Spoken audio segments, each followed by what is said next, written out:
Miguel was born in a small town filled with music. From a young age, he had a deep love for music and dreamed of becoming like his idol, the legendary musician Ernesto de la Cruz. However, Miguel didn't dare tell his family about his passion because everyone in his household viewed music as a curse. Miguel's great-great-grandfather had ruthlessly abandoned his wife and daughter to pursue his musical dreams. His wife, Imelda, banished music from their lives and tore the face out of her husband's photo on the family portrait. To make a living, Imelda learned to make shoes, a skill she passed down to her daughter, then to her son-in-law, and eventually even her grandchildren became shoemakers. As time went on, the business grew larger and larger, and the family that had been torn apart by music was brought back together by shoes. However, the taboo surrounding music continued to be passed down through the generations. Despite this, Miguel refused to give up on his dream of becoming a legendary musician. One day, while shining shoes in the plaza, a mariachi told him about a music competition being held during the upcoming Dia de los Muertos celebration. The mariachi suggested that Miguel sign up and even let him try out his guitar skills. But just then, Miguel's grandmother suddenly appeared, forbidding him from touching anything related to music.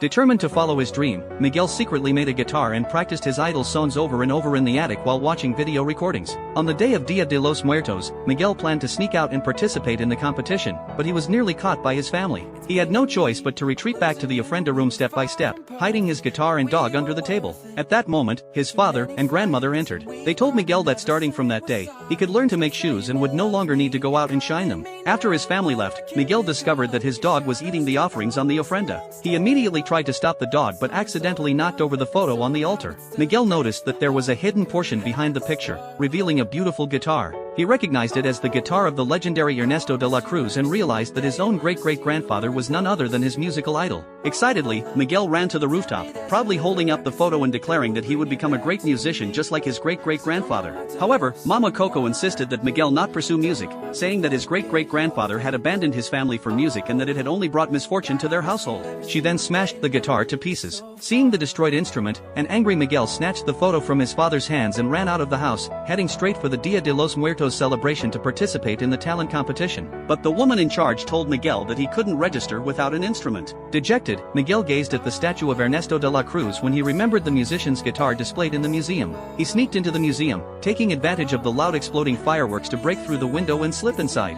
Miguel begged his idol for forgiveness before gently removing the guitar from its resting place and strumming it softly. Suddenly, the leaves around him began to glow. Just then, someone noticed that de la Cruz's guitar was missing, and Miguel hurriedly hid. To make matters worse, he heard the sound of a key turning in the lock outside, and a security guard entered. As Miguel prepared to explain himself, he realized that the guard had passed right through his body. In a panic, Miguel rushed out and fell into an open grave. Luckily, a woman helped pull him back up, but to his shock, she was nothing more than a skeleton. Frightened, Miguel ran off, accidentally scattering the bones of another skeleton in his haste.